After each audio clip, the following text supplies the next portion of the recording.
ದ್ಯಾಮಮ್ಮ ದೇವಿ ಹಾಗೂ ದುರ್ಗಾದೇವಿ ಜಾತ್ರೆಯಲ್ಲಿ ದುರ್ಗಮುರ್ಗ್ಯಾರು ಬಾರ್ಕೋಲಿನಿಂದ ಮೈಗೆ ಹೊಡೆದುಕೊಳ್ಳುವುದು ಜಾತ್ರಾ ಭಕ್ತಾದಿಗಳ ಕಣ್ಮನ ಸೆಳೆಯುವಂತಿತ್ತು. ಬೆಳಗಾವಿ ಜಿಲ್ಲೆ ರಾಮದುರ್ಗ ತಾಲೂಕಿನ ಸಿದ್ದಾಳ ಗ್ರಾಮದಲ್ಲಿ 9 ದಿನಗಳವರೆಗೆ ಜಾತ್ರಾ ಮಹೋತ್ಸವವನ್ನು ಹಮ್ಮಿಕೊಂಡಿದ್ದ ಗ್ರಾಮಸ್ಥರು ಈ ಭಂಡಾರದ ಜಾತ್ರೆ ಪ್ರತಿ 5 ವರ್ಷಕ್ಕೊಮ್ಮೆ ನೆರವೇರಿಸಿಕೊಂಡು ಬಂದಿರುತ್ತಾರೆ. ಈ ದೇವಿಯ ಜಾತ್ರೆಯಲ್ಲಿ ಸಾಂಸ್ಕೃತಿಕ ಕಾರ್ಯಕ್ರಮಗಳಾದ ಭಜನಾ ಪದಗಳು, ಡೊಳ್ಳಿನ ಪದಗಳು, ಇನ್ನು ಅನೇಕ ಜಾನಪದ ರೀತಿಯ ಕಾರ್ಯಕ್ರಮಗಳನ್ನು ನಡೆಸುತ್ತಿದ್ದಾರೆ.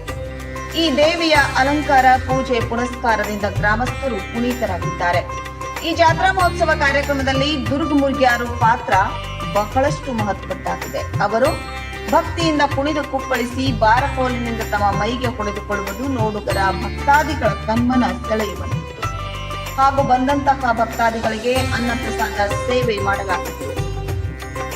ಈ ಜಾತ್ರಾ ಮಹೋತ್ಸವದ ಮುಖ್ಯಸ್ಥರಾದ ಕಾಶಿನಾಥ್ ಗೌಡ್ ಪಾಟೀಲ್, ಚೆನ್ನಪ್ಪ ಗೌಡ ಪಾಟೀಲ್, ಸಿದ್ದಗೌಡ ಶಂಕರಗೌಡ ಪೊಲೀಸ್ ಪಾಟೀಲ್, ಮಹಾದೇವ ಗೌಡ ಪಡೆಯಪ್ಪನವರ್ ಮತ್ತು ಮಾಜಿ ಸೈನಿಕರಾದ ಈರಯ್ಯ ಕಿರಿಮಠ್, ಫಕೀರಪ್ಪ ಗಂಗಪ್ಪ ಕಾಮತ್, ರುದ್ರಗೌಡ ಪಾಟೀಲ್ ಮತ್ತು ಶ್ರೀಮತಿ ಶೋಭಾ ನರಗುಂದ್ ಇಲ್ಲಿನ ನಮ್ಮ ಸತ್ಯಂ ವಾಹಿನಿಯೊಂದಿಗೆ ಮಾತನಾಡಿದ್ದಾರೆ. ಅವರೇನು ಹೇಳಿದ್ದಾರೆ ಅಂತ ಕೇಳೋಣ ಬನ್ನಿ.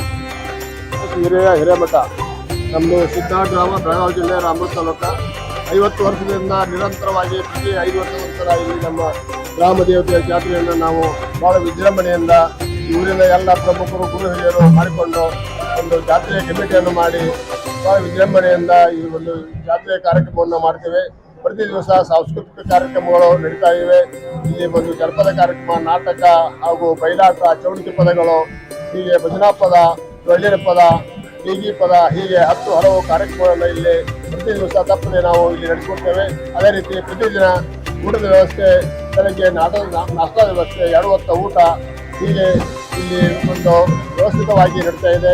ಸಾಕಷ್ಟು ಅಂಗಡಿ ಮುಂಗಟ್ಟುಗಳು ಇಲ್ಲಿ ಸಹಿತ 80 ದಿನಗಳವರೆಗೆ ನಿರಂತರವಾಗಿ ಇಲ್ಲಿ ಸಾಗಿ ಬರುವಂಥ ಈ ಕಾರ್ಯಕ್ರಮ. ಬಹಳ ಜನ ಇಲ್ಲಿ ಒಂದು ಕಾರ್ಯಕ್ರಮಕ್ಕೆ ಬರ್ತಾ ಇದ್ದಾರೆ. ನಮ್ಮ ರಾಮದುರ್ಗ ತಾಲೂಕಲ್ಲಿ 10 ಹಲವು ಜಾತ್ರೆಗಳು ಆಗ್ತಾ ಇವೆ.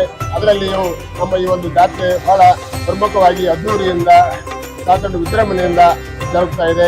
ಇದೇ ರೀತಿ ಎಲ್ಲ ಭಕ್ತರು ಸಹಿತ ಬಹಳ ಶ್ರಮವಹಿಸಿ ಇಲ್ಲಿ ಕೆಲಸವನ್ನ ಮಾಡ್ತಾ ಇದ್ದಾರೆ.